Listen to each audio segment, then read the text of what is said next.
राधानगरी तालुक्यातील राजापूर चाफोडी रस्त्याचा ऑनलाईन प्रस्ताव करा, अन्यथा रस्ता रोको. गोकुळ संचालक अभिजित तायशेट्टे यांचा इशारा. राधानगरी तालुक्यातील वाकीघोल परिसराला जोडणाऱ्या राजापूर ते चाफोडी या रस्त्याचं त्वरित ऑनलाईन प्रस्ताव करा, अन्यथा येत्या 10 दिवसात राधानगरी येथे रास्ता रोको करण्यात येईल, असा इशारा गोकुळ दूध संघाचे संचालक अभिजित तायशेट्टे यांनी सार्वजनिक बांधकाम विभागाचे कार्यकारी अभियंता BL हजारे यांना निवेदनाद्वारे दिला आहे.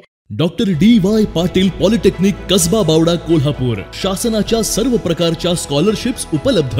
या माध्यमातून विद्यार्थ्यांना 50 ते 100% फी सवलत, अद्ययावत लॅबोरेटरीज, इंटरॅक्टिव्ह पॅनल युक्त क्लासरूम्स, विद्यार्थ्यांसाठी बसची सुविधा, नामवंत कंपन्यांमध्ये नोकरीची संधी. Doctor DY Patil polytechnic Kasaba Bawada Kolhapur.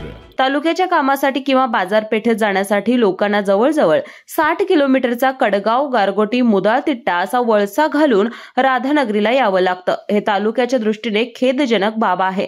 सार्वजनिक बांधकाम विभागाने या रस्त्याबाबत ऑनलाईन प्रस्ताव करण्याची कार्यवाही येत्या 10 दिवसात करावी, अन्यथा राधानगरी येथे रास्ता रोको करण्यात येईल, असा इशारा गोकुळ संचालक तायशेट्टे यांनी दिला आहे.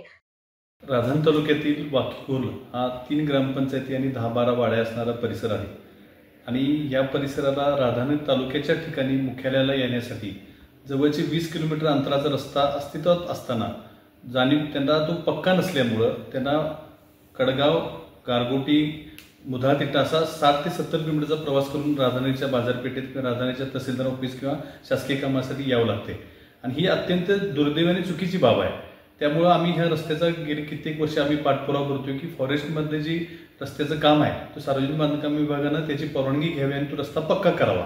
आता ह्याबाबत फॉरेस्ट अधिकाऱ्यांना निवेदन दिल्यानंतर त्यांनी सार्वजनिक बांधकामासोबत खात्या विभागासोबत एक संयुक्त मोजणी केलेली आहे व त्याचं क्षेत्र निश्चित केलेलं आहे.